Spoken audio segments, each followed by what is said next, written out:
Let me interrupt you for just a sec, because with all due respect, many of your fellows here on this stage have said you'd had to moderate an awful lot of your views to get within the mainstream of the Republican Party, and that you don't believe now what you believed when you were mayor. Governor Huckabee, you've been accused of having been a tax and spend governor when you were in Arkansas and changing your beliefs now. Governor Romney, I don't have to go into how many times they've called you a flip-flopper in terms of issues and what you believed as governor of Massachusetts. Congressman Paul, respect to you, I don't know that you've changed much except your party. Because economically and historically, paper is not money. It can't be money. It's only money because we're forced to use it and because there's a residual thrust in the pieces of paper that we carried around, because at one time it did have real value. History shows that people have chosen gold first and probably silver second, but rather have cigarettes than pieces of paper. No, you can't have a government like this without an income tax, but we don't want a government like this. This is not the kind of government that was designed by our founders of the country. It's not what was written in the Constitution. We've only had an income tax since 1913. But if you want a welfare state, and if you want to police the world and pay for the defense of Japan and Germany, send foreign aid to the Soviet Union, you not only need the income tax, you need the Federal Reserve to print up the money when the deficit is accumulated. So we think the government should be much smaller. If government is small, then you don't need an income tax. On occasion, I've taken the position, quite frankly, I don't believe we need the income tax, and we don't need the Internal Revenue Service. If you were president, would you work to phase out the IRS? Immediately. You have to have a gold coin standard, and anytime you quiz or question the integrity of the government, you should be able to take that certificate to the bank and make sure they do have the gold. Sir, if we don't have a gold standard for our money, could this lead to hyperinflation? No, it not could. It is. It will. If we had the proper rule of government, believe me, if we just, basically followed the Constitution, we wouldn't even have to have an income tax. We would live within our means, and we wouldn't be able to print money, and we wouldn't be able to borrow like we do. There are 38 million people today that have no health care after the government's been in health care for 45 years. We spend a lot of money on health care, the government today. The price has gone up, the quality has gone down, the distribution has been eliminated. There are more people without health care now since the government's been in the business. Okay, but what do you do to get better health care? It's sort of like asking, how do you deliver bread to poor people? How do they get bread? They work and they go out and get it. Services and goods in a free society are delivered by the marketplace, but not by government. So if you really want to help them... But doesn't government have a responsibility to come and take care of them? Personally, we do, yes, but I don't have the right to steal from you because somebody out in the street needs your help. You have an obligation personally to help them, but I don't have the right to interfere with your right to take something from you and deliver it to somebody out on the street. And you have to remember, there are more people on the street today without homes, without medical care since we've been in the business of welfare. So if we want to eliminate most of the people who are in need, you have a free market system. But the question is still legitimate because there will still be some people who will have need. Our answer to that is it has to be taken care of through voluntary means, never through coercion, never through force.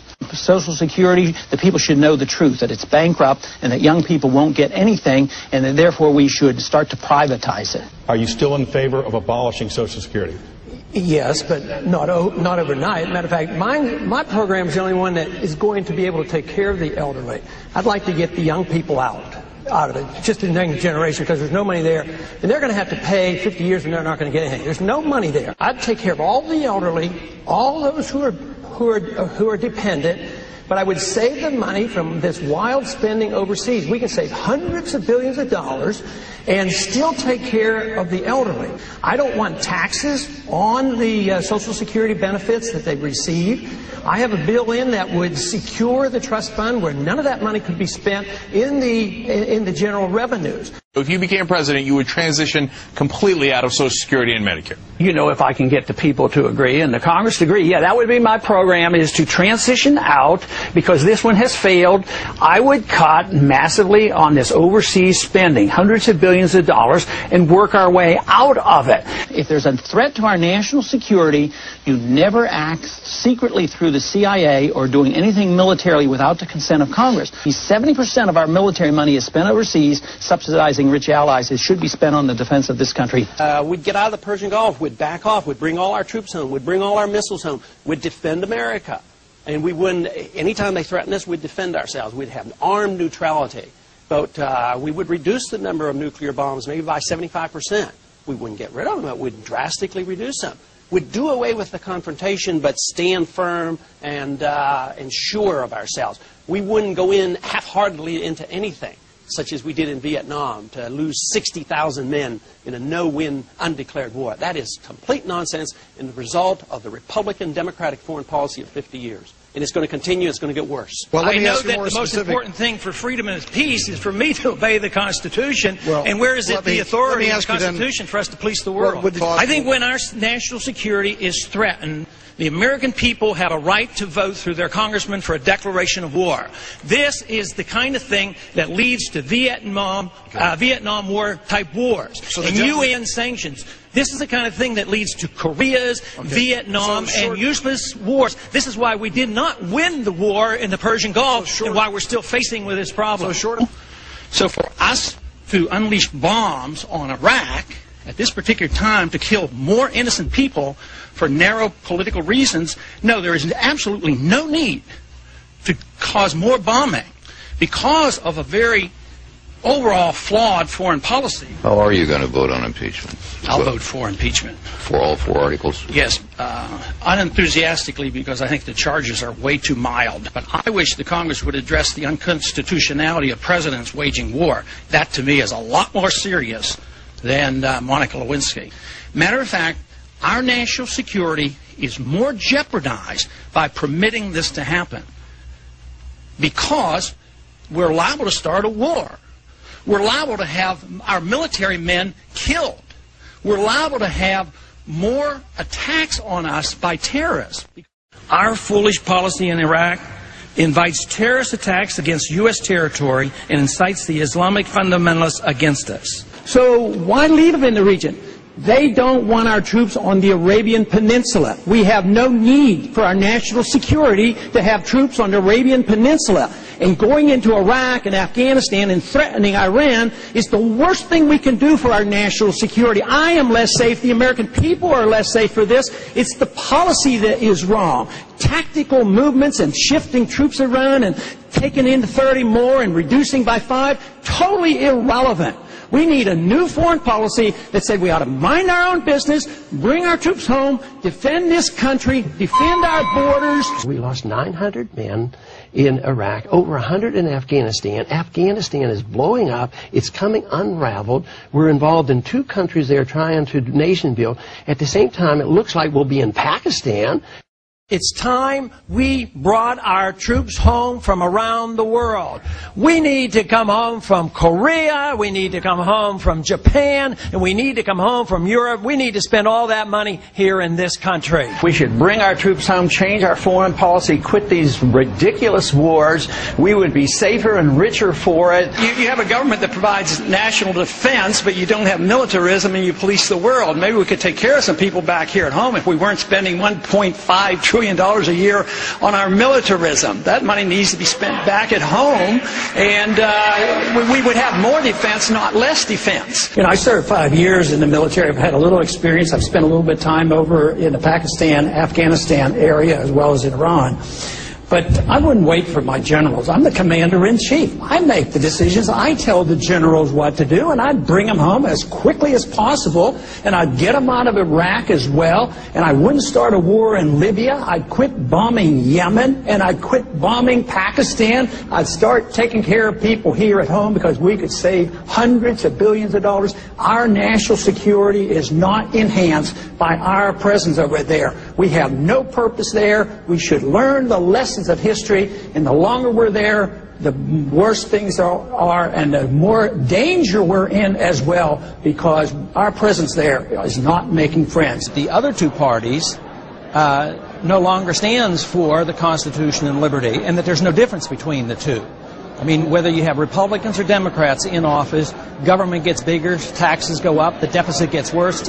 But when you look at it, whether Democrats are in charge or Republicans are in charge, personal liberties are intruded upon.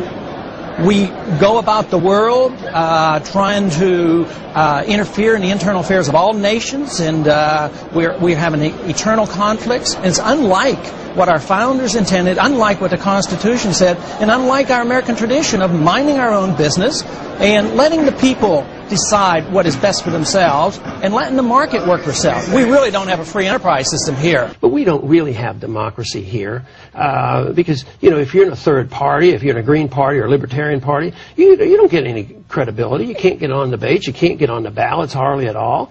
And it's very, very difficult. And if the two parties are the same, you don't really have a democratic choice here. So, yes, I think we have a long way to go to set good standards here. This is my whole argument. I think there's a lot of goodness in America, and we should spread our goodness, but never through force. We should be talking about what we can do here at home to set a good example, have a healthy, vibrant economy, protect civil liberties, and have a foreign policy where we're minding our own business, but have trade with people and talk with people. Well, you know, I did that one time in a third party, and we don't have democracy in this country. It's so biased. If you're in a third party, I can't get in debates as a third party candidate. When I did it as a third party, I spent over half my money just trying to get on the ballots. So we don't have a good democratic process. What happens if you come to the conclusion, as millions of Americans have, the parties aren't different. They're all the same. The monetary policy stays the same. The welfare system stays the same. The foreign policy stays the same. They get pretty disgusted. So there is but one party. So people who want to participate, they more or less have to get into one of the major parties. I am not in favor of the pay raise. I voted against the pay raise. Matter of fact, I think our pension fund is outrageously obscene, and I do not participate in it. But in comparison to some other matters, I think the amount of attention that we gave to the pay raise is probably a little bit more than needed to be done. For instance, the pay raise after taxes would come to $40 a week. But nevertheless, I think the point was well taken that we should not be taking a pay raise when so many people in this country are actually suffering the consequence of a decreasing standard of living. Until we solve that, I don't believe we should be taking a pay raise. There's one documentary that's been put out recently that has generated a lot of interest called Freedom to Fascism. And we're moving in that direction. We're not moving toward Hitler-type fascism, but we're moving toward a softer fascism. Loss of civil liberties, corporations running the show, big government in bed with big business. So you have the military-industrial complex, you have the medical-industrial complex, you have the financial industry, you have the communications industry. They go to Washington and spend hundreds of millions of dollars. That's where the control is. I call that a soft form of fascism, something that is very dangerous. We should be bound down by the Constitution. But the people in this country think we live in an age of relative ethics, is what they have come to the conclusion of. Sure, profess to believe in the Constitution, but why have we gone to war since World War II without a declaration of war? Why do we have a monetary system that is not designed by the Constitution? Why do we have a welfare state running out of control, not designed by the Constitution? You can't pay lip service to the Constitution without obeying it. And we should have peace and prosperity. That should be our goal. We in foreign policy ought to have a golden rule. We ought to treat others as we would want others to treat us. And we don't treat others so fairly. We treat them like we're the bully, that we're the policeman of the world, and we're going to tell them to behave. If they don't listen to us, we bomb them. If they listen to us, we give them more money, and it's bankrupting this country because we don't live up to our principles. The principles are embedded in our Constitution. Property in a free society should be owned by the people, and it shouldn't be regulated to death by the governments, whether it's Washington, D.C. or local governments. Right now, we really don't own our land. We just pay rent on our land, and we listen to all these regulations. More people die from the lies government tells. They told lies in the 60s, and I served in the military in the 60s for 5 years. How many people died because they lied us into war? How many people have died because of the lies that were told that got us into Iraq and now in Afghanistan? Our government doesn't always tell us the truth. That's how we go to war, and that's how we get in. They tell you, they build up the fear, like just like after the crisis, the financial crisis. The whole world would end unless we bail out all the rich people and bail out Wall Street and bail out all the bankers. So, but people now, in a very healthy way, are very skeptical of what the official pronouncements are from the government, and I can consider that very good. I'm known as the taxpayer's best friend. I've never voted for a tax increase, and I voted for the least amount of spending. I am known for sticking to principle and not flip-flopping. It's time we have somebody that they can trust to reduce the size of government and really restore freedom in this country.